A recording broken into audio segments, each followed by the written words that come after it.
So when you say she got a spouse and shit, she wants some kids, a picket fence, little house and shit. So, You out here stealing these niggas' wives, Fokie? every now and then, like that's.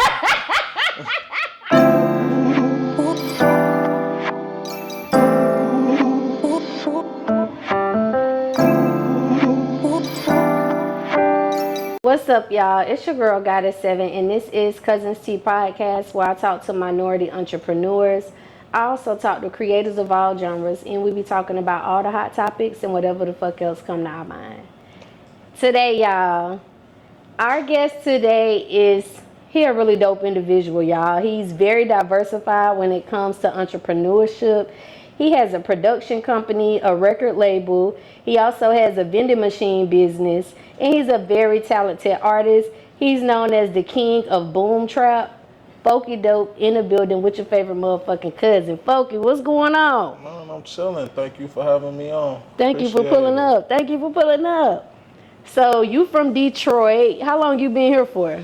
I've been here about 10 years now. 10 years? Mm-hmm. Okay. So kind of your new home? Yeah, for sure. Where you from in Detroit? I grew up off 6 Mile and John R.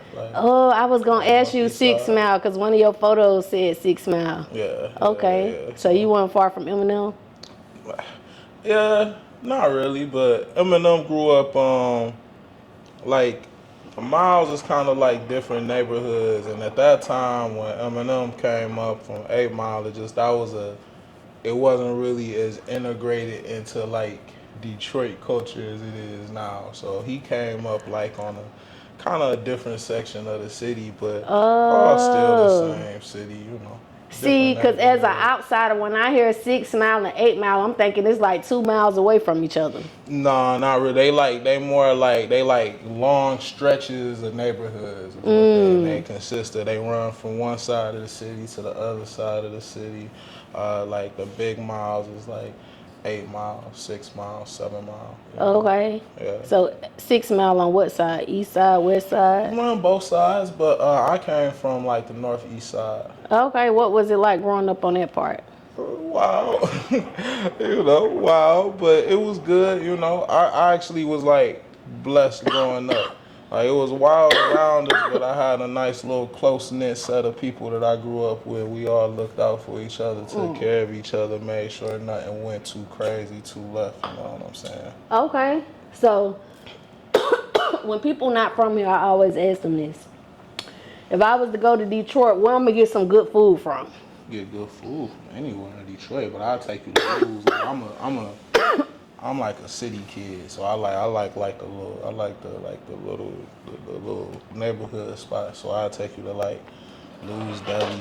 Lou's Deli. What they got over there popping?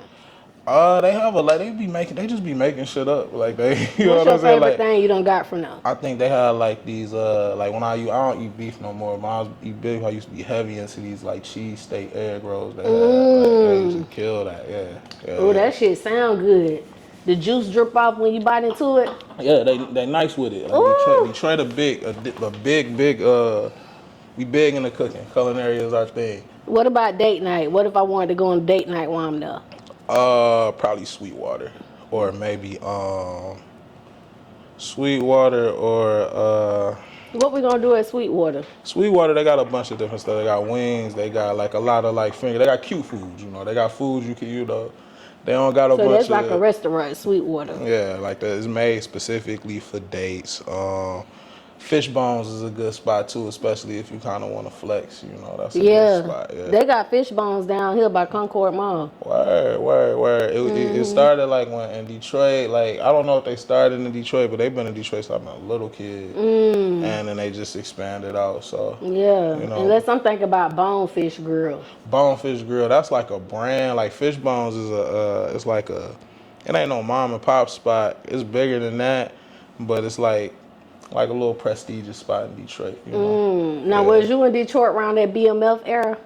Nah, I wasn't in Detroit around. I mean, I was, but most of them, when I was growing up, most of them was locked up already, So a lot of them just hitting the crib like in the last like few years, you know what I'm saying? But like Southwest 10, all of them wasn't around when I was a kid, when I was growing up, running around Detroit. Yeah. What about fur coats? Because everybody in Detroit got a fur. I know you got you one, Fokie. Yeah, we had we used to we do furs, Sherlins, like Pellies. That's our thing. We big jacket people up top. You know what I'm saying? So you like, be showing out up here wintertime. You got to. You know what I'm saying? Especially you go home. A lot of them, like I'm the dressed down one in the crew. Like you know, but everybody else from Detroit, they definitely, that's a thing. Like it's a dressing contest every place you go. Every place you go. Okay. Did So. you ever run into Cash Doll? That's my boo. I love Cash. I ain't never ran into Cash Doll. I know a lot of people from Detroit. I ain't never ran into Cash Doll. I do love her music though.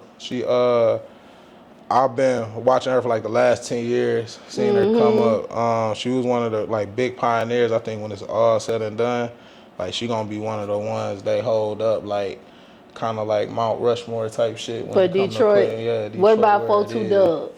Oh, 42 Doug hard too. I love 42 Doug, Sada, Skilla hard.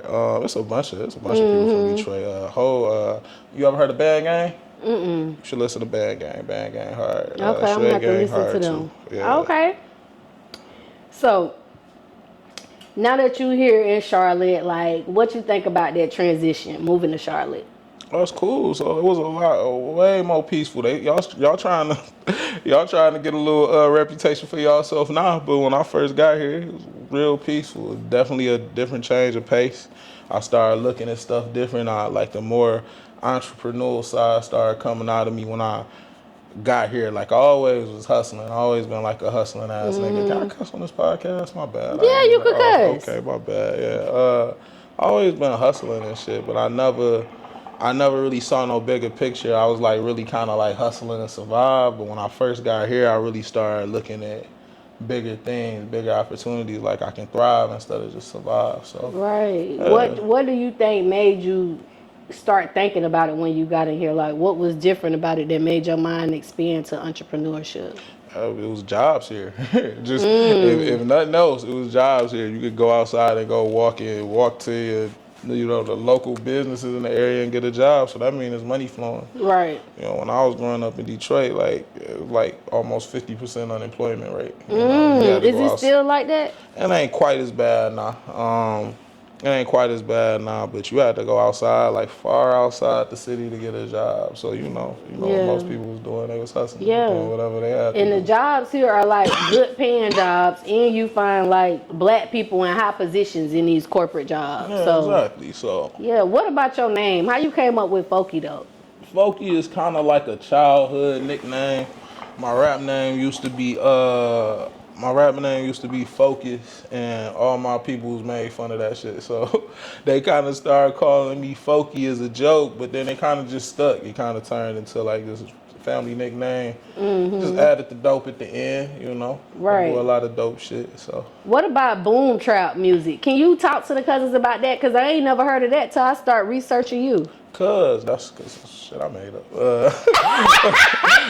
Okay. They, and then the blogs ran with it, and I appreciate it. They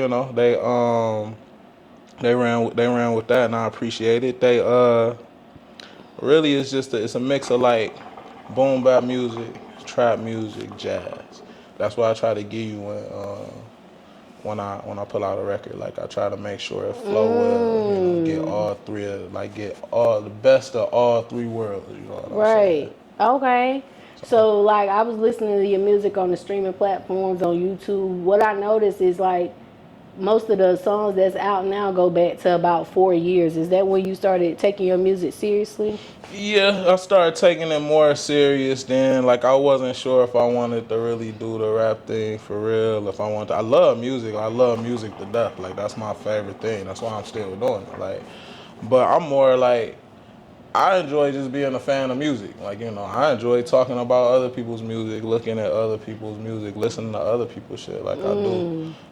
So it took me a while, I kind of wanted to put other artists in this position. I didn't really want to, but I feel like in the beginning, it's just easier for me to do it myself. I had to take a little break because, I got an 8-year-old now. But, at the time, like when me and him, it's kind of me and him on our own for a little while. You was a single father? Yeah, and he was like 4, so I needed to slow down. Are you still a single father now? Yeah. How old he is now? He 8. He 8 so, now. Yeah, so, okay. Yeah, so he 8 now. So right around that time, I'm starting to now pick back up with like videos. Like I just dropped a new one last week, and it's doing well. Doing very well on YouTube. I just dropped new singles, those doing very well. Like my stream, like they've been, the thing I love is like people still be checking for me, even like they still listening. Yeah, you got some dope music. Your music stand out, definitely.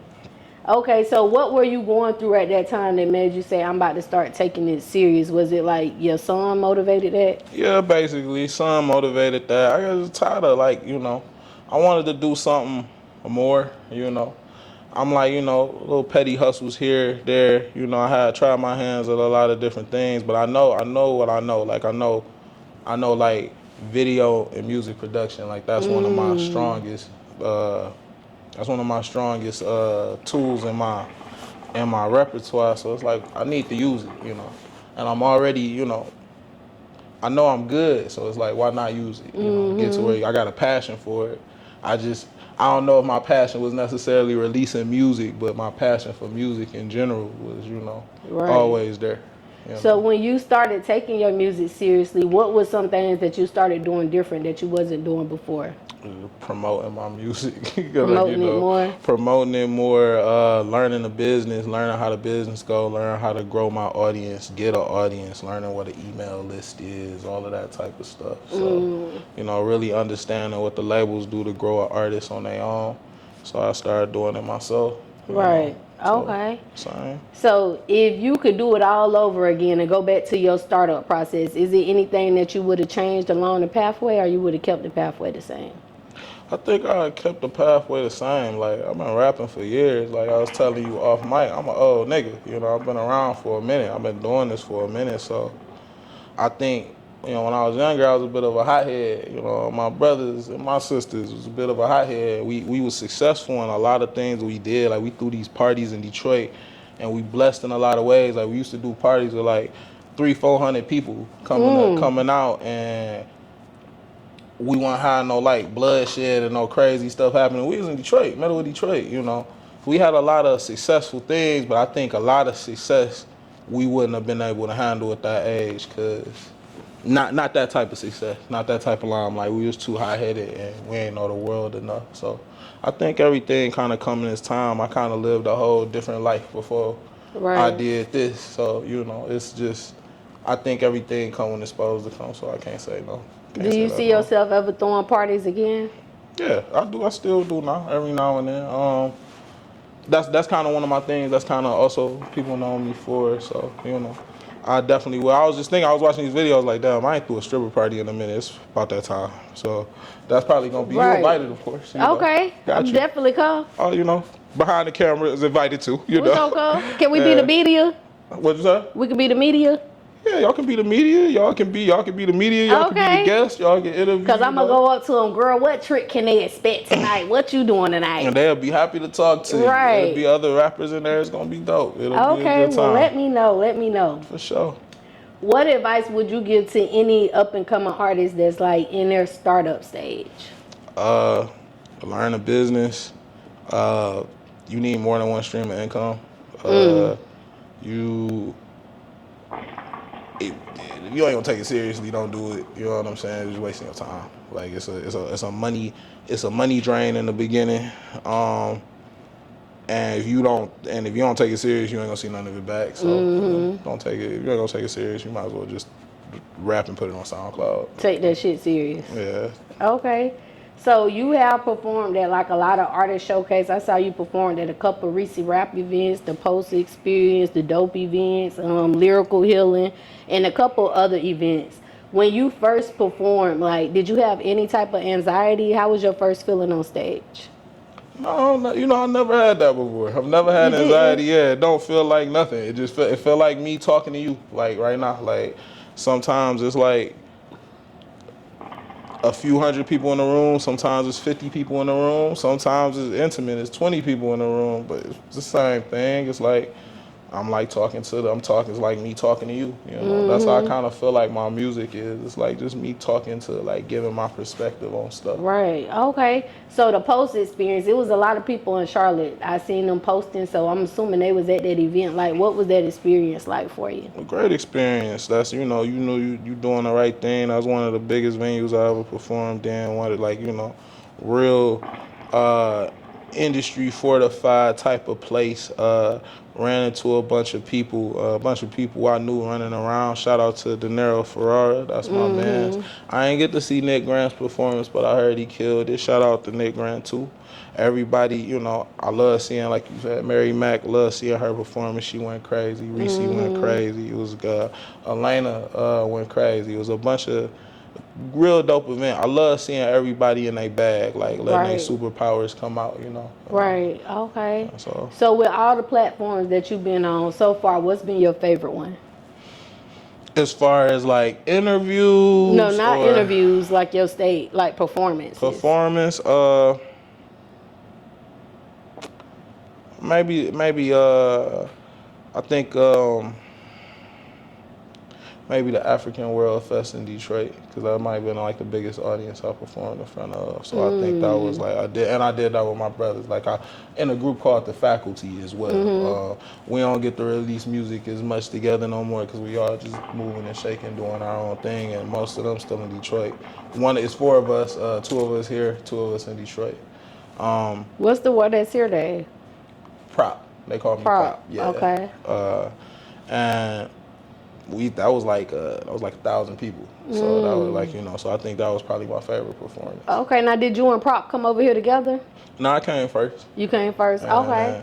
A lot of the fans, it's like a lot of us. Like, it's like we ain't have a lot of like blood family growing up, so we all kind of just banded together. Y'all grew family, up y'all together. cousins. Yeah, exactly. Okay. Exactly. Okay. So the African one was your favorite one in Detroit. What was your least favorite experience as far as performing? As far as performing, I like also in Detroit, this place called I don't even remember the name of it. It was a place in Warren. It was an open mic spot, and they let us go on last, turned the lights off on it. We was already performing in front of 2 people. Then they was cutting the music off, the lights off while we was performing. Not in front of the crazy. 2 people. Let us show out in front of these 2 people. Y'all already put us on at 1:30, then y'all cut the lights off. It was crazy. But okay. Shout out to them. No, it was all good. Shout out to y'all. Y'all could have kept them lights on though.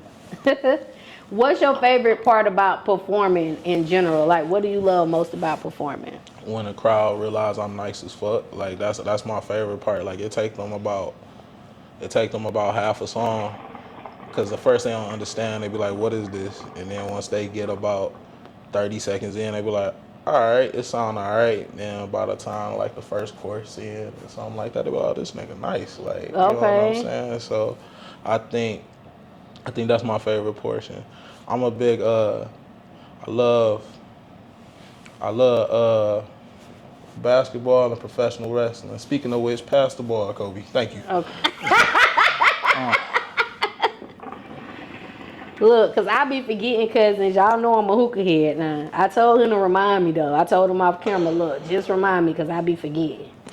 I'm a big basketball fan, big professional wrestling fan, and both of those you kind of got to feed off the crowd to kind of get to the next level of where you need to be. And I always kind of do that when I have a performance, and I feel like what I learned from there, like I take like that kind of competitive fire from the basketball, from like hooping.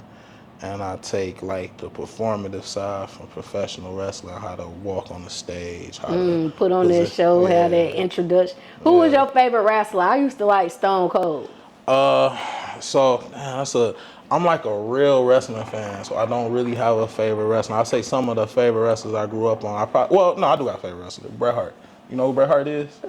Bret Hart is my favorite wrestler. The reason I wear pink, like my favorite color is black, like pink and black. Like I love like those are my combinations.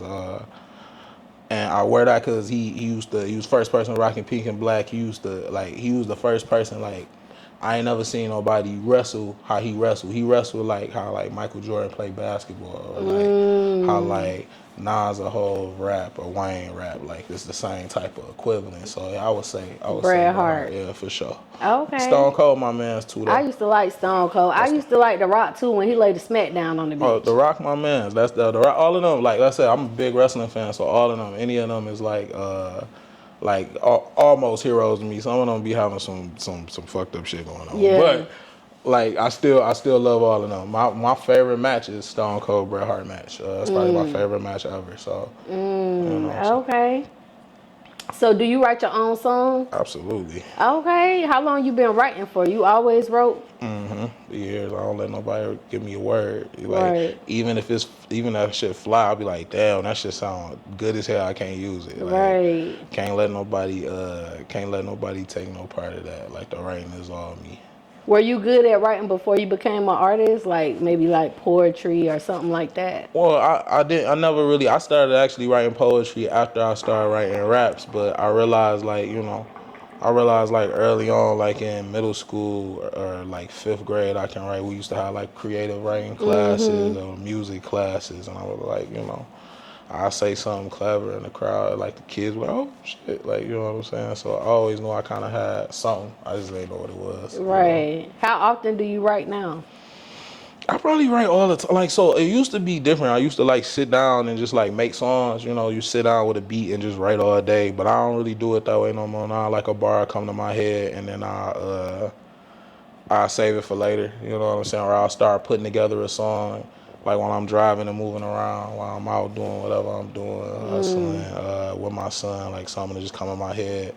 It'll clip and I'll stick to it.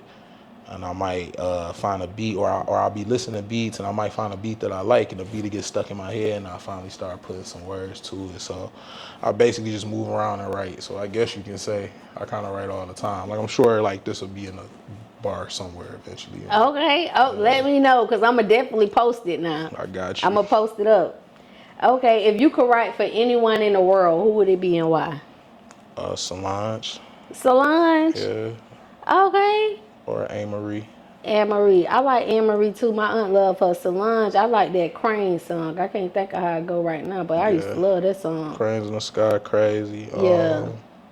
All Meta is probably like one of my favorite songs ever. So why Solange? Why would you want to write for her? Cause I think she mad versatile, and I think she fit what I like to do. Like she kind of like, she not independent, she not indie, but it's like she like indie Beyonce, and I kind of like, and that's kind of like my favorite version. You know what I'm saying? So I think that, I'm not taking nothing away from what Beyonce do, but I think I just like how, I like her sound, I like her sonics, I like everything, how she present her music. So I would like to write for Solange. I think I can make something dope for Solange. Okay.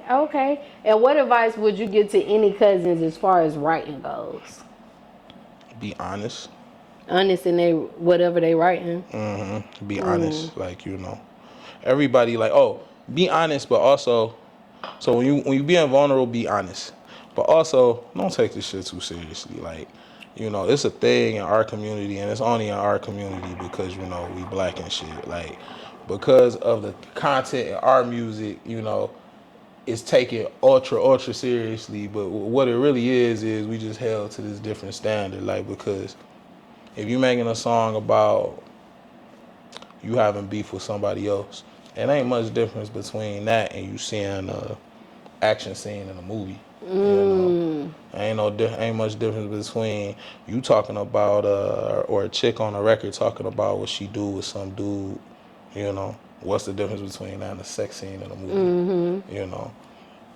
And when like certain directors or certain artists do things like that, it's called visceral artistic. But when we do it, it get called we ruining our community. So I would say, on when you being vulnerable, just be real. But when you trying to have fun. Make your art. You know what I'm saying? Like, it's art. Like, it ain't, it shouldn't be taken to be real, kids. It's not real. It's art. You know what I mean? Even if I'm pulling for real experiences, like, it's art. Like, take it as art. Okay. So you also have a production company. Can you talk to the cousins a little bit about that and what exactly like your company does? So, Stereo Academy is a production, it's a film and music production company. We are now pushing into like doing like standalone subscription content. We're gonna drop a Patreon soon. I don't know if the name is gonna be Stereo Academy. Y'all just gotta wait and see. We're gonna drop a lot of like countdown shows for independent artists. We're gonna do a lot of interviews for them. We're gonna do a lot of short form content. I got like a lot of special stuff coming up with that. We all of us just got together, like we all kind of like-minded people. We all passionate about music. We passionate about creating. So we all been together years and years and years, just making stuff, helping each other out. We all are involved in each other's creative processes, even if you don't hear them on a song or see them in the video, like they probably there, or I'm probably there, you know. So. Okay. So Stereo Academy, YouTube, they started that YouTube 2014, 10 years ago. So is that when it started or was it around before then? No, it's about when it started. That's when it started? Okay. And when did you know that you wanted to get into the production side? Early on, because that's where the control is, you know. Okay. How long did it take you to get production down pat? I don't think I got it down pat yet. No? What's some things you would want to work on? Just overall execution, just tightening up everything that I do. Like, like I dropped a new video, I edited that one. I think that's the best editing job I've done as far as technique, and I think it's showing in the views. Like, I think that one's taking off quicker than the video you others. Just dropped a couple days ago? I think that's doing better than a lot of other ones because I think I stepped up my video. Oh, you edited that? Yeah.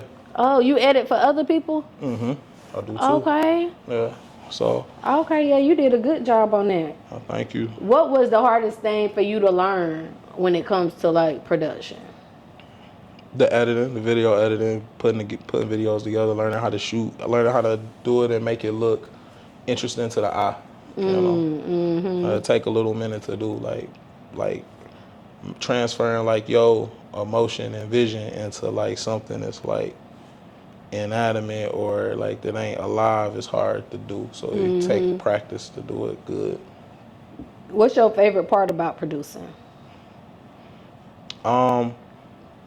Taking a like something that what didn't exist before you did it, and then taking it from like an idea to like a concept, and then turning it into like a tangible thing. Okay. You know, that you can have other people either listen to, watch, you can sell it, you can keep it, like whatever, but it's like shit didn't exist before you made it. Like this didn't exist before you made this. Right. You know what I'm saying? So that's credit, that's power, you know. Right. So, you know, I think that's my favorite part. Okay, who are some of the artists that you produce for? Around the city? Or just in general? In general, so I work with Kiwi Sweet a lot. I work with Elena Yvonne. I haven't produced nothing for her, but we've been working on a business side together. I produce for They Call Me Prop, Hef the Legend. I've worked with Betty Boop, Joel, Indigo Joe, big artist around here. I just released a song with him, and that's doing real well. Let's see. And some other people. It's been a lot of people. It's a lot of cousins you don't produce for. There's been a lot of people. Okay. What would you say makes you stand out when it comes to production? Well, so I keep mine on the video side. You was asking me earlier why I don't like to produce or like to engineer, because I don't want to learn nothing new. I spent a lot of time, I like learning new shit, but it's like the energy and effort it takes for me to get to the level I want to be on the engineering and the production side, like as far as like audio production, I would just have to dive into it. I don't got the time for that. Okay, so you more so do like the video production. Yeah, I'm more so gonna get you right on the visual side. I can produce and I can engineer, but it's just not one of the things that I like to do. Okay. Yeah. So let's talk about your record label. The record label, is that Studio Academy too? Yeah, it's the same thing. Okay, because I noticed your song said copyrighted by them. Yeah, same thing. Oh. Hey cousins, it's your girl Goddess 7, and listen, this commercial break is actually sponsored by me. Y'all make sure y'all go to Amazon and get this manifestation journal. 369 21-day manifestation journal. I'm gonna help you manifest all of your dreams, everything that you're inspiring. I'm gonna help you get there. I'm gonna guide you in this journal. Make sure y'all go check out Amazon Prime. The link is in the description. Go get your journal. Okay, can you give the Cuzns a little bit of a background about the record label itself? Yeah, so right when I moved, right before I moved here, me and like I told you earlier, I'm in a group called the Faculty, and we came up with Stereo Academy together because we like, we got a buzz in Detroit, and we like, we was way more interested in just releasing music for just ourselves. We had eyes on bigger things, and we worked with a lot of artists. Like a big passion of ours is working with artists. Like we love, like we take a lot of artists. Like I can take an artist at any level. You give me like 6 months, a year, that'd be nice. Like, and it's because we kind of taught ourselves how to A&R. We know what sound good. We know what sound bad. We know when shit ain't hitting. And we realize like we not arrogant about our skill set. Like we might be lyrical, but that's just a tool. Like that don't mean that your song gonna be good because you lyrical. That's just a tool that you should use to get a job done. But we recognize how to use the tools that we have. So Stereo Academy is like it's like kind of school of the mind. It's like we use everything we learn to put out our art to the world, but we also develop other people along the way. Okay. Then some of it didn't work out how I wanted to because I kind of wanted them to be in this position that I be, but but we do got a lot of artists that's developing now, that's coming up, and we always just wanted to give back what we learned, basically. Okay. That's the is that LLC established is here or in Detroit? In Michigan. Okay, because I was looking up, I seen one here. The one here had a lot of members. I Yeah, didn't know if that was y'all's also. that was ours too. That was y'all's too? But Okay. that's a offshoot of this one. Like that's like so the original one is in Michigan, and the one is here is like a sub label version. Yeah, okay. So yeah, y'all got a lot of members. Y'all even got females as members on y'all board. Yeah, for sure. We do. Yeah, okay. You did do your research. I Look did. At you. Look at you. Okay, so what would you say about your label that stands out that would make artists want to come to your label? Cause we let you do you. Like we let you like the creative control is you. You get to do what you do at the best of your ability. If you get it's a phrase in wrestling called getting over. Like getting over mean basically like you get over with the crowd. The crowd like you starting to pop. You get over, but we're gonna give you the opportunity, develop yourself, Right. We ain't gonna we ain't gonna rob you of all the money you got, we're gonna do you right, treat you like family, but also we real selective now with who we deal with on a long-term basis. What the qualifications got to be to come to that label? I mean, it's really just the vibe more than anything else. I think it's more like if we vibing with you, you really like, we don't really see the world the same way that everybody else do, we ain't really like jewelry first people, like, Right. we kind of in the other shit, not saying that there's nothing wrong with that or nothing, but we like the way we think is a little different. So sometimes what like the status quo or like what most people be on, we might not necessarily be on, so it might not be a good fit. So, So what's something that's not acceptable at Stereo Academy? Oh, a bunch of rat snake shit. We don't do that at all. Like we can't. What snake shit though? Well, you know what snake shit is. But to give you a better example, it can't always just be about you. It gotta be group minded. Like everybody don't get they turn to eat, and things can't be perceived and things should never be perceived as this person is doing better than me, so I'm gonna try to undercut them, or I'm gonna talk bad on them, or I'm gonna, Yeah, we could all eat together. yeah, like, and that's what it should be like, cause it ain't.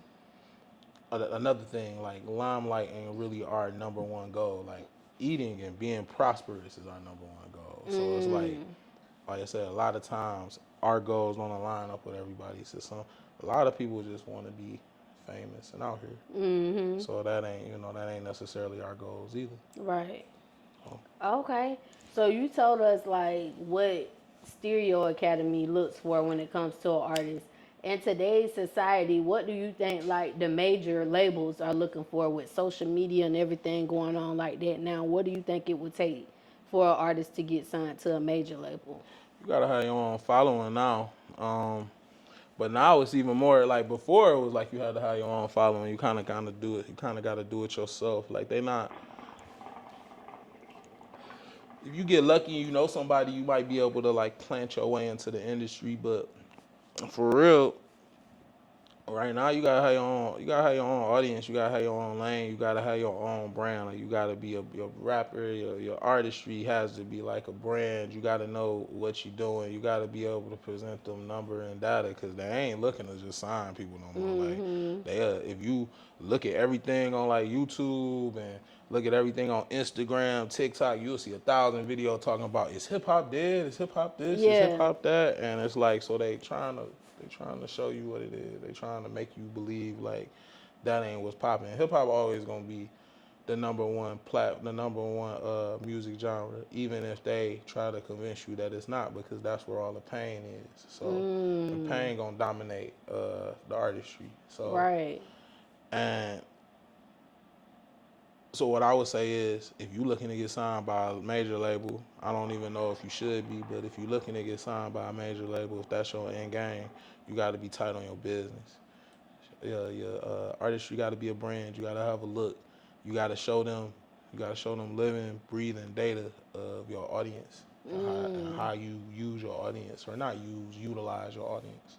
Right. Do you think like with social media it's made more artists become businessmen or businesswomen because they doing a lot of it on their own now? Yeah, the smart ones, yeah. Because and for all the kids at home that don't know, social media is not social media. It's an advertising platform. It's what you should use it for. It's supposed to be for business. And but a lot of times people don't know that. And so, but the smart ones that do, they break through, and they figure it out, and they figure out that they supposed to be more business minded. But a lot of times you get caught up in it, like you get caught up in the delusion part of Like while you strolling down that page looking at shit. yeah, and so it's easy to get caught up on that side too. You gotta be careful, you know. Okay.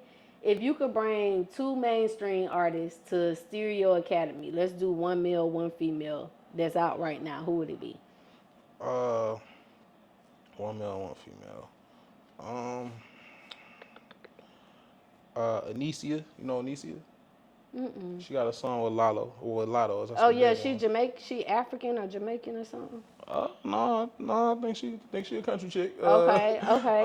I think Anicia, I would say, cause I think she hard. She like a mix between like Currency, Shorty Low, and a Detroit nigga. Like she hard, her music Where's she hard. from? Detroit? Nah, I don't know where she from. I think she might be from Atlanta. But she moving. Dudes from the dudes, I would say Marco Plus. He a new dude. I think he from Atlanta too. He a lyrical dude. He kind of like he a lyrical dude, but he got bounced. So kind of remind me of like what Outkast was. So I'll say Marco Plus Anicia if I can bring somebody to stereo. Yeah. What about changes? If you could make any changes to the hip hop culture, what change would you make? Mm, I would bring back individuality.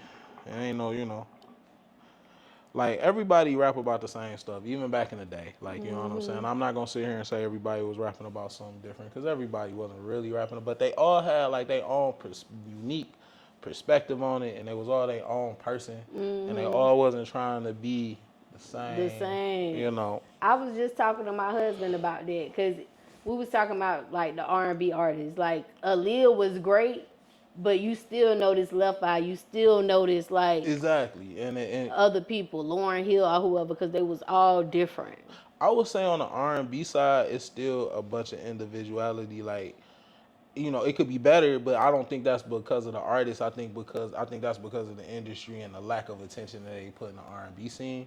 I think the R&B scene has more individuality than like the hip hop scene. I think the hip hop scene, I think like everything is about a trend. Like if you ain't following that trend, and, like you feel like they feel like you worthless, or the artists feel like they worthless. So you know, it was hurtful to see everybody drop people's name and smoke them in a pack for like 3 or 4 years. That was crazy to see, you know. So You talking about when the songs be like, I rolled up yeah, that was Tuka and smoked nuts. them in the Yeah, book? like that was nuts. Like And that now the whole females be like, I rolled up my ex and smoked them in the backwood. yeah, but at least they ain't like at least niggas ain't getting dropped though. Like you Right. know them other niggas, it's still niggas getting dropped from that shit. So it's like you know it's Now, when crazy you to say see. getting dropped, you mean drop from the label or drop literally? Dropped from life is what I mean. Okay. You know, that's what I mean. Okay. Okay, let me hit your joint. Fokie. There you go. I want hard, and you just said you wasn't I gonna know, hit it. You just know. one time. The conversation's so good. I'm like, let me hit that joint one time. And it smells amazing, y'all. He got that fire over here now. Thank you. You're welcome. Okay, let's talk a little bit about your vending machine business. So this is a new venture. This is I'm just getting into this. Shout out to Trey Rhodes. That's one of the that's also a promoter, show promoter. He get us a lot of shows. Trey Rhodes got me into the vending machine business. So I am just now getting my first one off the ground, and I plan on expanding. Hopefully, my goal is to have 4 up by the end of next year. So. When he brought the idea to you, what made you say, okay, I'm about to go ahead and get into this industry? I always had an idea to get into it. I just didn't, you know, it was actually a blessing, like hitting him, or him letting me know that he was into that business, because I didn't really have no real way in, or I didn't really have no knowledge about it. So he been schooling me on the game while he been helping me get my stuff set up. So I appreciate it. Again, shout out to Trey Rose. Okay, your first vending machine out.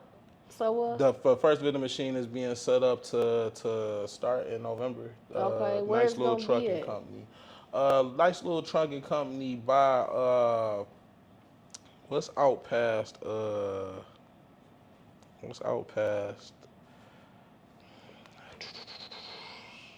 It's basically for truckers. They could yeah, go it's a get truck. them a snack. Yes, it's a trucking spot. I forgot what's out. It's past Charlotte. It's like north. It's in I forgot what the name of the city is, but it's out there. It's a trucking spot. When I'm gonna post it online once we get it up and running.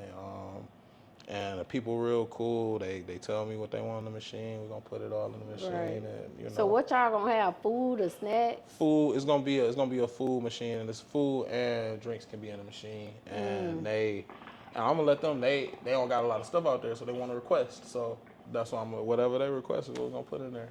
Sandwiches and shit like that. Exactly. Microwave diddles. One thing you're gonna learn about Fokie is I aim to please. That's my job.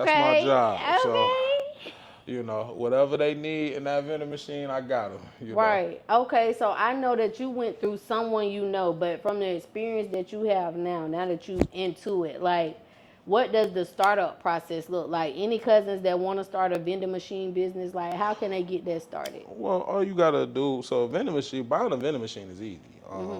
Really, the hard part is really getting the location, figuring out the terms on the location, and making it make sense for you know, so it can be profitable. Also, whoever the patrons is, or wherever the machine is gonna be, making sure that it makes sense for them, like, cause they probably gonna want some type of rent or exchange, some type of percentage. So that's the real, like, the math part is the most tricky part of The it math all. part. Yes. Okay. What about investment, startup investment? Like, what's the budget they looking at? They need to set aside if they want to start off with one machine. 3 to 5 bands. Oh, okay. That ain't that bad. Ain't that bad. Okay. 3 to 5 bands. Okay. And then as far as like the percentage of the earned income that they're gonna receive, what you think that's gonna be looking like? Off one machine is, I would say, if you start about 3 to 5 bands, if that's the initial investment, if you do it, if you smart on your research, you'll probably make about 10% of that in revenue every month. So you'll probably make about $500-$600 a month in revenue off one machine. And then eventually, you know, it take you about a year to make your money back. But after Go get that, another one. yeah, you go get another one. But I wouldn't wait for a year to go get another one. Right. But, you know, you could do it that way as well. Right. What's a good? Where should they go to look for vending machines? What's a good place? But I know you It's a bunch Google, of, but it's a bunch of places. This place here, like right off Old Statesville. Forgot the name of it, but it's a lot of places. Just Google places for vending machines. You can get one off Facebook Marketplace. That's the cheapest way to go, especially if you're getting into it. That's what I really would recommend because you get a used one. You get one for like between $800 to $2,000, and that's a good place. If they work, it work because they don't lose value. So you know, even if you buy it and it don't work out, you can sell it. right, So, you can sell it, get your money back. Yeah. Okay. What about location? In your opinion, what do you think would be like the most profitable locations to set up your vending machine? high traffic areas. Just I would say a lot of places where the 18 to 24-year-olds are. You know, because like you know, at that age, it's all about convenience. If you can put something in their face that's convenient, you know.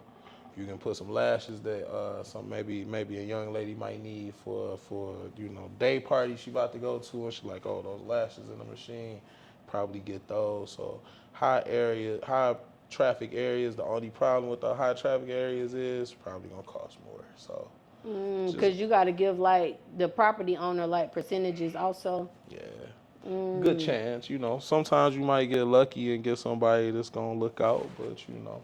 Good chance you From my research that I've done so far, people I talk to, they gonna want a they're gonna want percentage. money. Okay, Yeah. so the $500 a month, is that gonna be like after they pay the property management? Yeah, that should be what it would be after. Like but again, that's also if you do diligent about the location, you good on the like that should be what you take in every month after everything's said and done. Okay, do you want to tap into anything else as far as entertainment or Oh, entrepreneurship? tons of stuff. I can't wait to get into producing movies, like especially horror movies. Yeah, like Ooh, that's what I want to do for sure. That's horror movies a quick flip, you know. you want to do a horror movie? Oh, for sure. It's gonna come out around Halloween time. That's what I hope. I get a horror movie out around Halloween time. I'm actually working on something on that now. To be honest with you, I don't want to say too much more till it's out though. But yeah, like getting into movies, you know, you invest. So wait, I know you say you don't want to say too much, but I gotta ask you because you said horror. When you do your horror movie, is the black person gonna be the first one to die or the first one to fall? I love black people, so my whole movie probably gonna be like black people. Because for we sure. always be the first one to die and the first one to fall. It's like, girl, why you fail?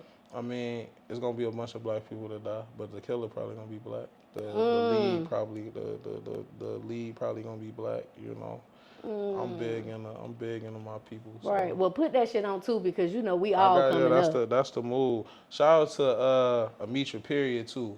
We had a show and we had a show for vegan baddies like last week, and she's smoking Tubi right now. She got a bunch of movies on Tubi, going crazy on Tubi. So What's her name? Her name is Amitra Period. Okay. You type her in on Tubi, her stuff will pop up, or I'll send it to you on Yeah. send her a profile. Where's she on from? Insta. She from Detroit. Oh, Detroit. Okay. I got to hit her up for a virtual interview. Yeah, she be down. Great girl. Okay. So you dropped 2 singles in September.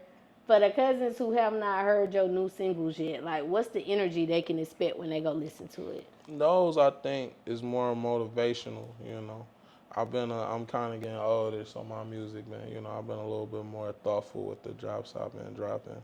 I'll be on bullshit sometimes, but like for the last couple of ones especially, like I just been having stuff to say, so I've been wanting to say it, get those out. I think. You know, they still, you know, if you listen to me, if you turned this on because I'm here, you can expect the same shit, you know, bars, some witty lines here or there, but I think I got more like real substance to say. Yeah, right now, you do. know? You do. One of those songs, I didn't know how to pronounce it, so I'm gonna ask you what it's called, EWK or something like. Oh yeah, Is it EWYK? No, it's one of my bros. That's actually one of the songs off a joint project I got with my bro. They call me Prop. It's called it's short for Eat What You Kill. So, Oh, so okay. Yeah. Okay, let's talk about your new video. You dropped that 6 days ago. It's called Lex and Folk Excellent Adventure. What was the inspiration behind that song in the video? Well, to be real with you, we was smoking weed, watching football. He was cycling through beats. We was just scatting, put that together. Like, you know, we wrote that one in about like 20 minutes. Like, and we wasn't going, you know, we just put it out because we needed to drop something. But people liked that song, so we was like, all right, we'll put a video to it. You know, on Right. a blog. You know, they asked to pick it up. I don't want to say what the blog is till it come out, but the blog asked to pick it up, and so I was like, okay, we'll make a video for it. So that's really why we made the video for it. We just wanna. I'm big into like dreamy type shit. Like I want everything to kind of feel like a dream. So like When your birthday? September 28th. It just passed actually. I'm a Libra and shit. Okay. Not that I don't really believe in all that shit, but that's what they say always, or people like me say. So Okay.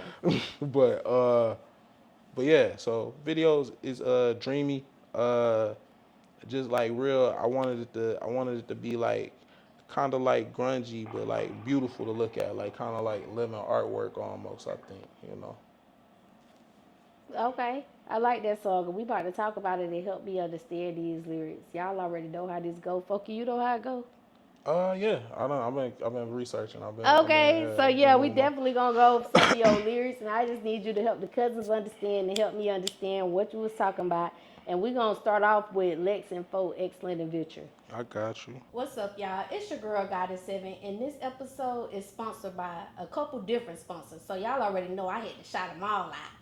First of all, y'all, I gotta shout out Robinson Hustle 8. Cause guess what? They branding us over here. Y'all see these cute little glasses that I be drinking out of? Hold on, let me take a sip. Y'all see this? Y'all see this right here? Y'all see this cute little liquor ice bucket, whatever you want to call it? They made all of that. So if you're looking for some custom shit, make sure y'all go shop with Robinson Hustle 8. They customizing all your needs. I can't forget about Q3 Designs and Things. They're also a sponsor of Cuzn podcast, and they're a branding company for us. They made us these cute little shirts, y'all. Y'all like this shit? Y'all see this? Look, you need some custom shit for your business. Go shop with Q3 Designs and Things, because they're going to get y'all right. They're going to get y'all everything that y'all need. I also cannot forget about Geminiih Hookah, because they keep me smoking good on every motherfucking episode, y'all. Y'all see this hookah? They sponsored that for us. They did some other sponsorship, but most importantly, y'all, they got them hookahs, and y'all know I love hookahs. Look, y'all, hold on.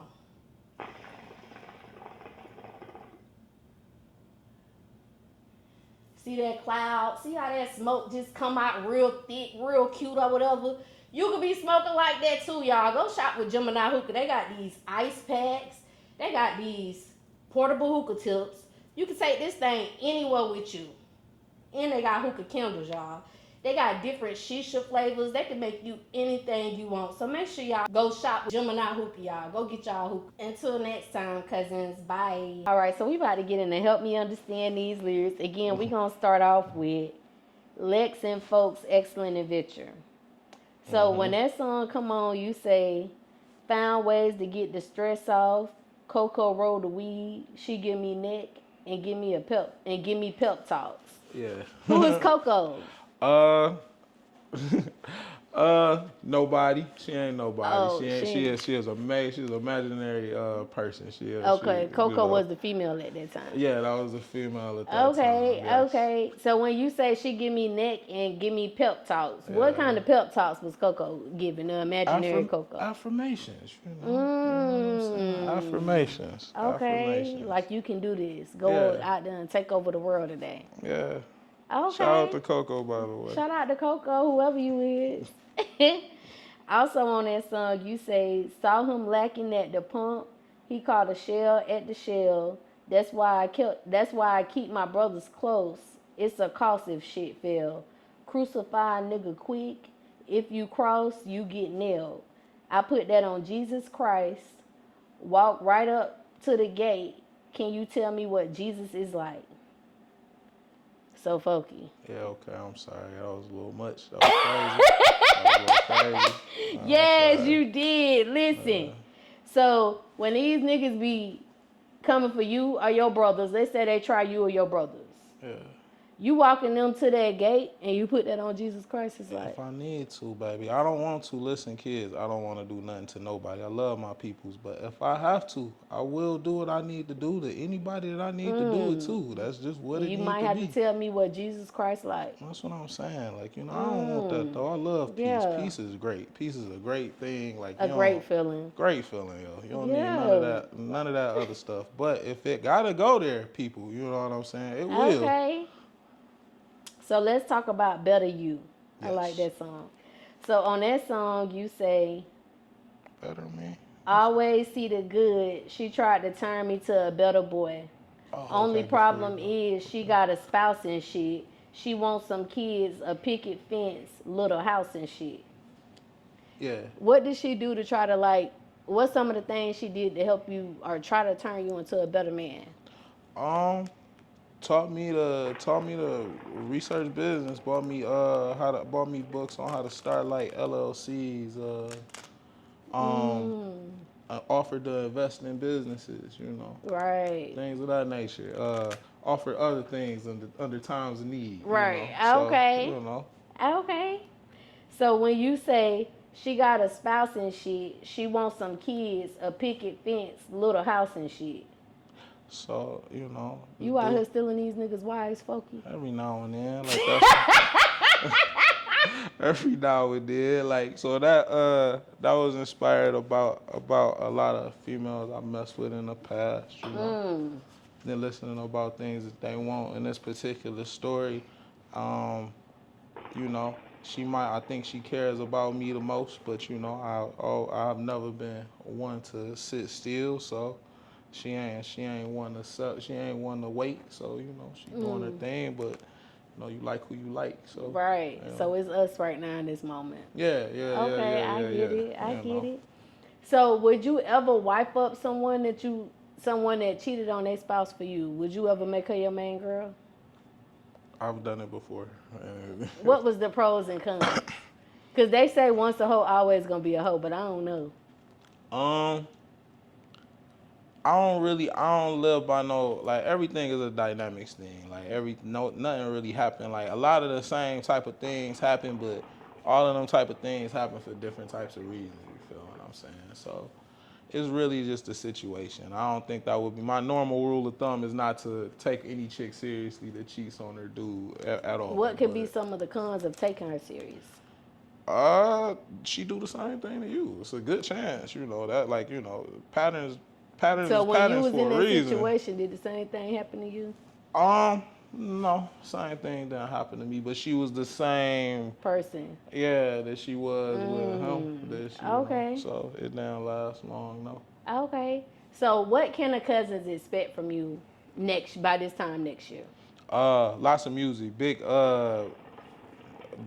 features that's coming out with industry people that I'm ready to release. I'm excited for people to hear. I got a crazy one. I'm ready to hear that. Drop. Yeah, like, you know, what you're gonna see in the next year is me more established, me moving around more, me being in bigger buildings and bigger settings, making more money. That's what you can expect.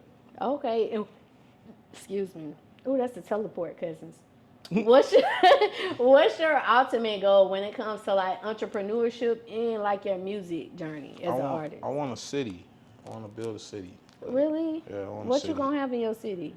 People, like-minded people. Like, what's the population looking like? I want the population to be like 10,000. Small city, you know.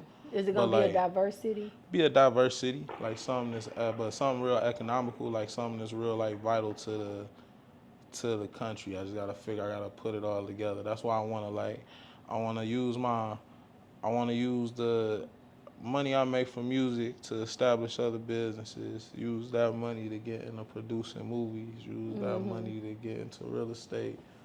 Right. Okay. So. What state you think your city gonna be in? I don't know, some red state so I can turn it blue. I just ain't figured it out yet. Texas.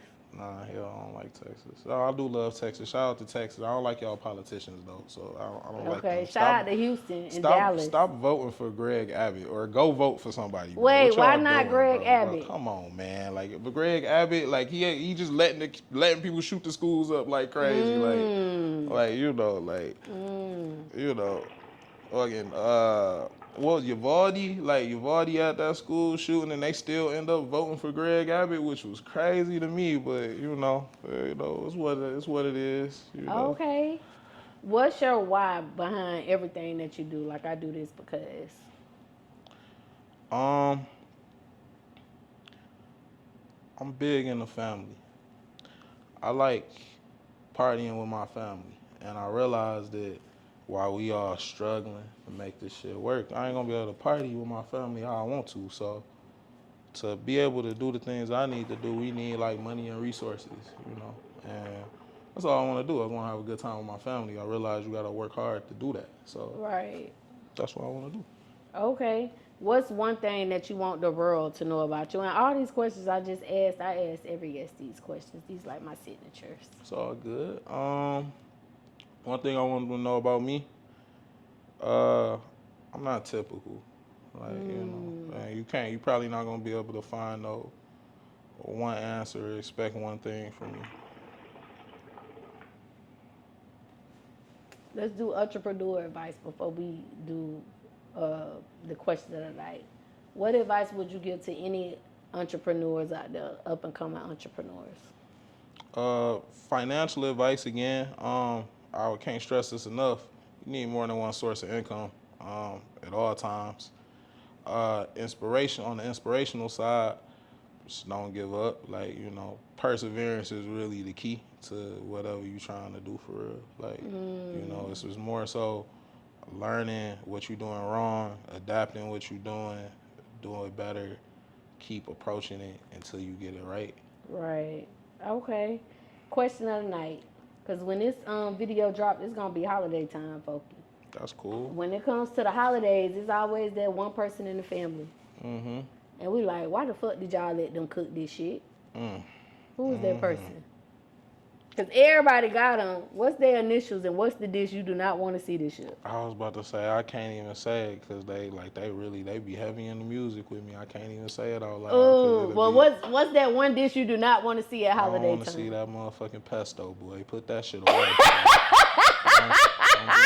don't bring no the pesto pasta? Yeah, leave with that the green. Shit, with the green. Leave that shit where it is, yo. Is they vegan? I don't know what it is. It ain't right, is what it is.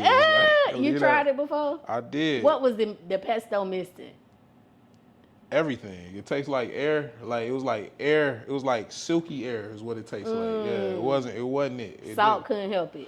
I think it needed more than salt. So I said pesto, so he gonna know who it is when he hear it. I'm gonna have to like put them gloves on, but it's cool. It's okay. We still don't know who you is, but we just know that pesto. Tighten up, put a little garlic or rosemary or something, maybe a little cheese in there. Or just stop making that shit, bro. Just stop making that shit. No pesto this year, bro. All right, before we get out of here, Fokie, let the cousins know where they can find you at. I'm Fokie Dope on everything. You can Google me. Fokie and DOPE.